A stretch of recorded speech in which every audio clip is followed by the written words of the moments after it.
Why do you leave the responsibility only to us? তারপরে যদি আমি কিছু না করি তখন আমার উপর একটা রিপোর্ট করেন। I don't really know. I mean, please do not make jokes out of my discussions. I am a pretty serious person, and what I do, day and night, I work very solid. Online travel এজেন্টেও একটা মারাত্মক দুর্বৃত্তায়ন হচ্ছে, যে জিনিসটা আমাদের দেশের ticket বিদেশ থেকে বিক্রি হচ্ছে। নৈরাজ্যের সাথে যারা জড়িত তারা কখনো কোনোভাবে রেহাই পাবে না।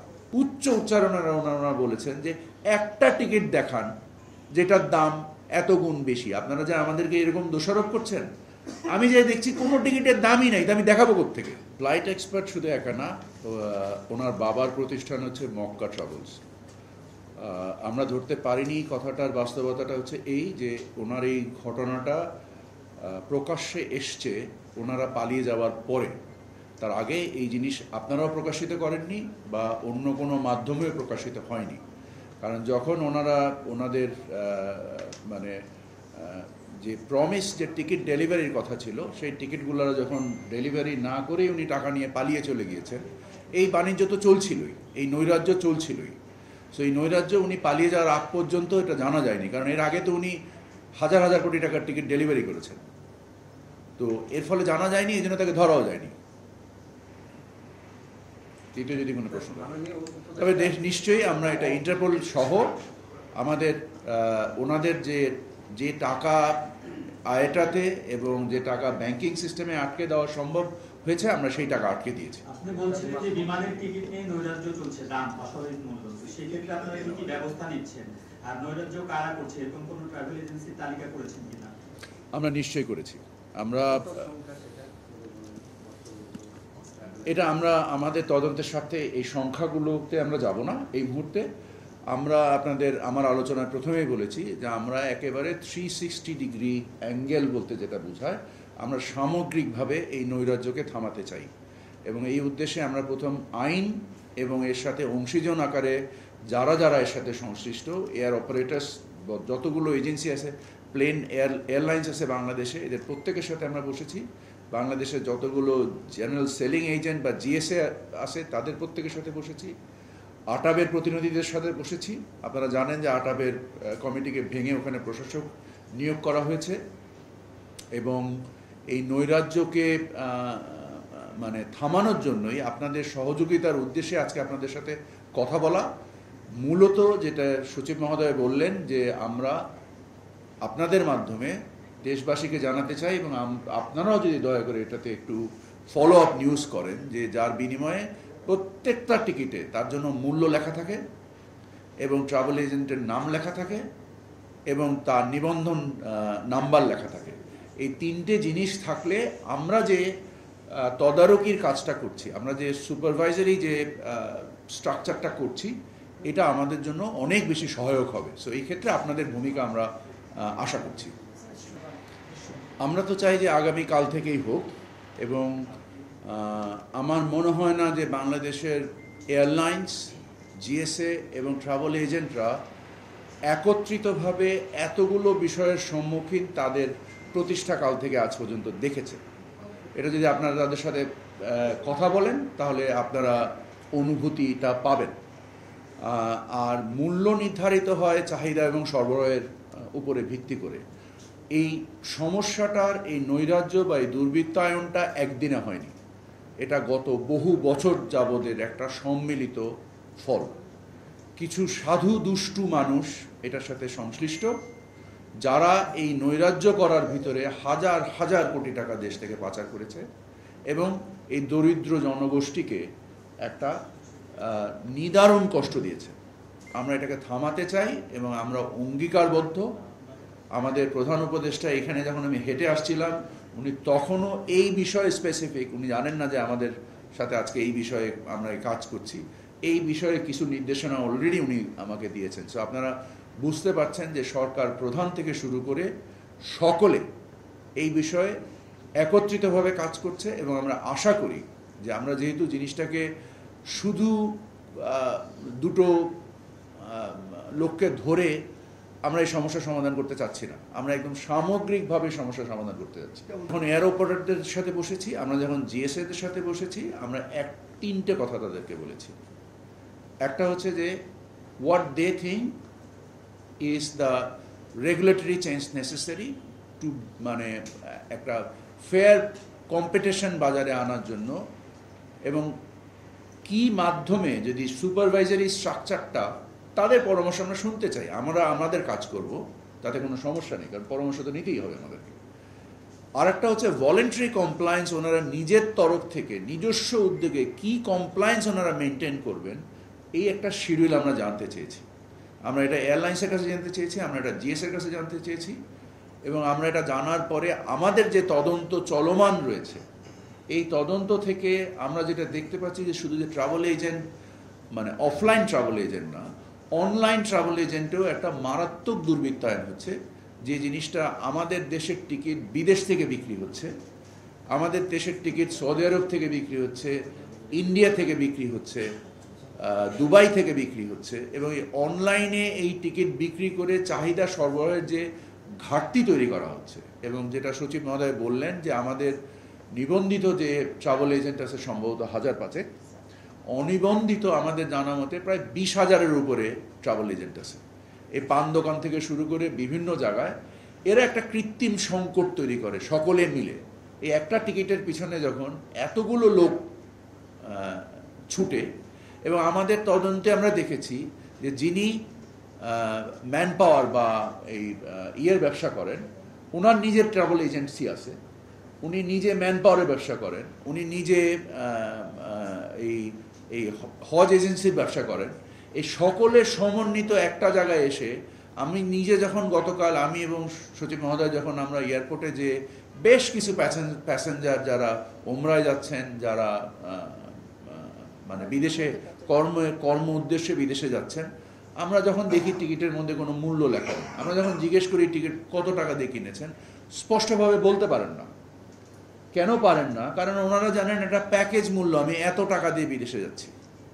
সো ওনার কাছে জিনিসটা স্পষ্ট না। এবং যিনি ওই ম্যান পাওয়ারের ব্যবসা করছেন, উনি আবার ট্রাভেল এজেন্টের মালিক।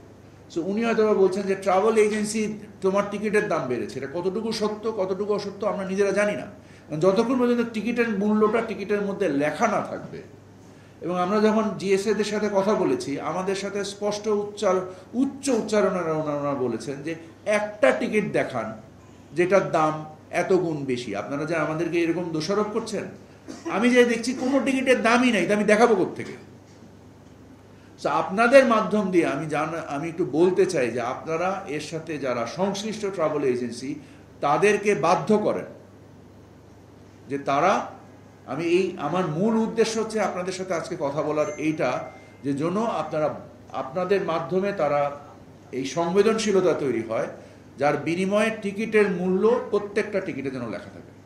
তার ফলে আমাদের সুপারভাইজারি যে অ্যাকশন, তখন সেটা আরও অনেক বেশি প্রোডাক্টিভ হবে। আমি বলেছি তদন্তের সাথে নাম বলবো না, বাট আমাদের অ্যাকশন বলবো না, সেটা তো আমরা বলছি না।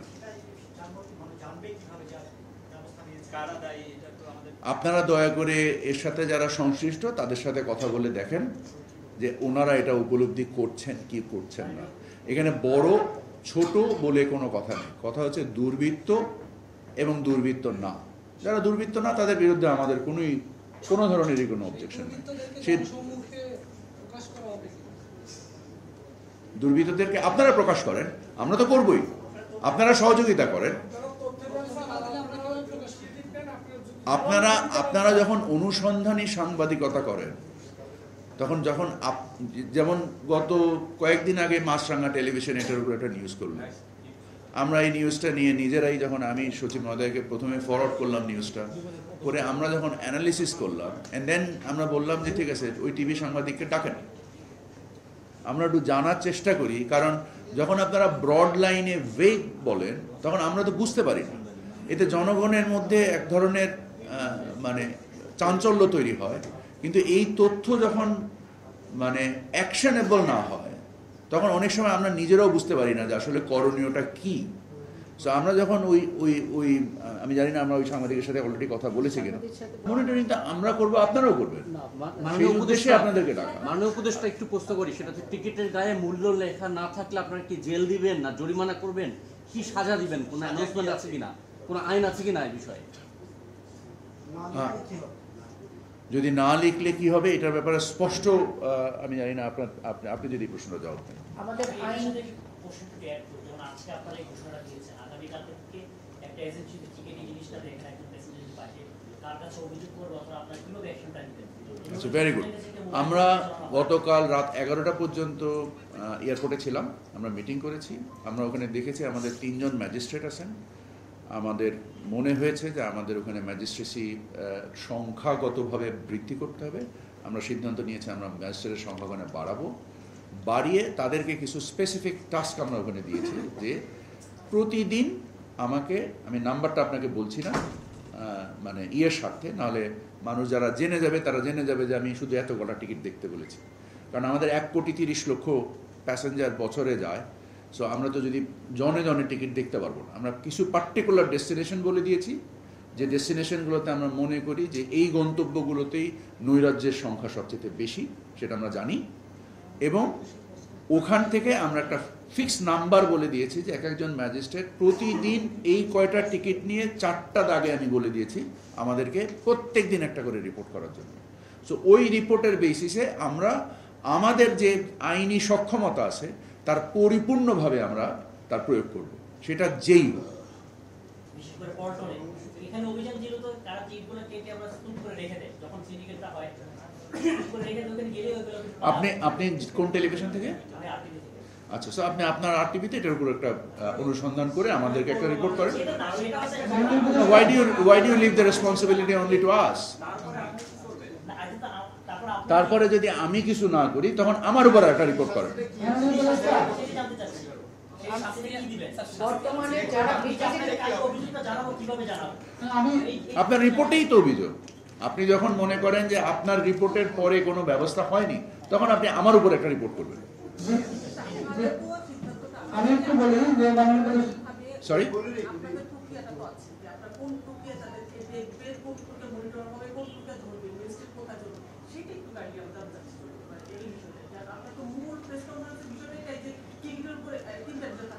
আমি জানি না এই কথাগুলো আপনাদেরকে এই মুহূর্তে জনসম্মুখে আমাদের বলা উচিত হবে কিনা। আপনাদের মনের মধ্যে আপনি কেন হাসছেন, I don't really know. I mean, please do not make jokes out of my discussions. I am a pretty serious person, and what I do day and night, I work very solid. You're still laughing. So if you আমরা যেটা চিন্তা করছি, যদি আপনারা মনে করেন যে না, যে আমরা এই ট্রাভেল এজেন্টগুলো যাদেরকে আমরা পাবো এদের প্রত্যেকের ট্যাক্স ফাইল ওপেন করব, দিস ইজ নাম্বার 1। সো এখন এইভাবে যদি আমি বলতে শুরু করি আপনাদেরকে, তাহলে সমস্যাটা আমি শুরু করার আগেই অন্য ধরনের সমস্যা তৈরি হবে। সো আমাকে একটু সময় দেন, এতটুকু নিশ্চিত থাকেন যে কেউ এই ছাই দেওয়া হাত থেকে বেরিয়ে যেতে পারবে না। whoever he is, it does not matter. এটা যদি আমার ফ্যামিলির মেম্বারও হয়ে থাকে, এটা যদি আমার কোনো বন্ধু হয়ে থাকে, এটা আমার কোনো পরিচিত জন হয়ে থাকে, এই সানশাইন আটা ময়দা সুজি ভালোবাসায় তৈরি